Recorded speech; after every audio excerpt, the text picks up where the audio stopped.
Iridescent, is that the word? I believe so. Is that the word? Look at the pretty label. Can you see it dancing in It's light? almost prismatic. Look at it. Yeah, exactly. It's like 3D. Yeah. Ooh, 3D. How's it beer? Oh, scary. Oh, scary. Oh, scary. Yeah. So, how you doing, pal? I'm doing good. Yeah? Doing good. Thirsty Thursday. Excellent. Piling them on. Excellent. We're having, or maybe this is like a polar vortex research session? I think so. We got like 3/4 of the U.S. covered in snow. Yeah. A lot of people without power. Yeah. But you know who's not without power? What? Perrin Brewing. That's right. Because they are the kings of Comstock. Comstock Park, Michigan. Comstock Park, baby. What do we got? And they bring us the Roeselare. Roeselare. An 8%. This is very pretty. Flemish Style Red Ale. Brewed using red malt and wild yeast and aged for a minimum of 18 months in oak barrels. Whoa. So this is an aged... They're going all Rodenbach on us. Absolutely. Result is an elegant and deeply complex sour beer that only makes an appearance every other year. Ooh, Roeselare is characterized by strong wine-like fruit aromas and flavor. Their senior marketing director says, when I started working at Perrin 5 years ago, I just missed the sold-out release of Roeselare, and I kept hearing rumors about how amazing it was. When it was re-released, I finally got to try it. I immediately understood what all the fuss was about. With its big flavors, it's hands down my favorite beer. So when you're the marketing manager and you have a favorite, is that like picking a favorite child? I don't know. Can't. There's no way. I don't know. No such thing. I just don't know. It looks like wine in a glass. It does. It comes in 6-packs and 12-ounce cans. 7%? No. 8%. 8. Please, don't sell it short. Nice. Sir? Cheers. Cheers. It's got a pretty color. It's like a... Oh. It's got a... I don't know, what do you call it? Like a reddish-brown color? Yeah. Ruddy? It is a red ale. Well, it is called... So it is supposed to be red, right? Yep. It is an aged in oak. They use a red malt and wild yeast. So they went all like basically like a Rodenbach. Yeah. Kind of thing. Yeah. Right? Or all those like companies that do that good stuff. Rodenbach, Petrus. It's got a very grapey... It's got, like, am I getting like cinnamon? Really grapey nose. Maybe a little bit. Like a little bit of spice. Maybe a little spiced, but... Like a little bit of oakiness to it, I guess. Very being in the barrel. Very grapey to me. It's got a very rich smell. Different. My only thing we may have messed up. I may not have left this out long enough. Because these beers tend to be a little bit more warmer, so we may have to like sip it and maybe just kind of take our time with it. So I got a vamp. What were you saying? Oh, that's totally different. Wow. That's got a really rich flavor to it. Fruity. You know what I almost got for a second there? Like a vermouth. Yeah. You know, like a vermouthy kind of taste. Sweet, candied. Like it's not. Flavor. It's not super tart. No. I don't think it. I mean, well, on the back end it is. As it, you get through it a little bit. There's more on the back end. Like you get a little bit of like tannin. Yeah. You know, like almost that tannin-y, very oaky.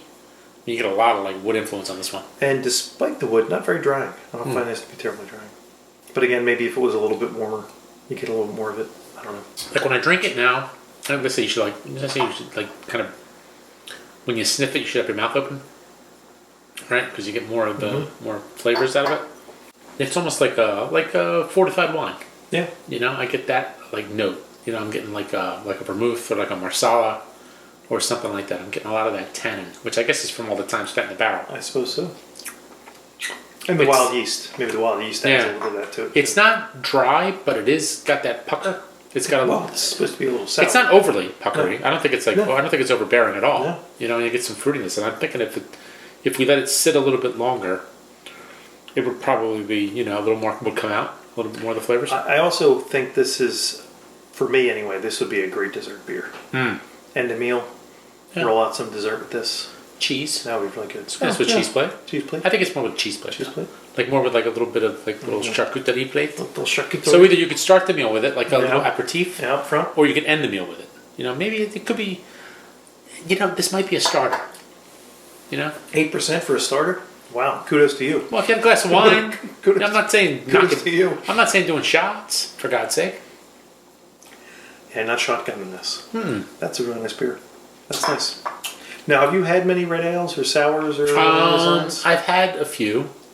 You named a couple. Yeah, I've had a few from. We've had the Petrus. Yeah. I've had the what's it called? I think the Monk's Flemish Sour. Yeah. That was one of them. There's the other one. I can't think of it. I can't think of the name. Is it still made? Monk's Flemish Sour? I think so. I think it's still available. And then you've got the whole Rodenbach line. Yeah, the whole. Obviously you got the Rodenbach line. Yeah. But what's the brewer up in New York State? Cooperstown. You know, I mean. Over Omegon? Omegon. They make a couple of these, they make a few of these kind of beers. They do a pretty nice version.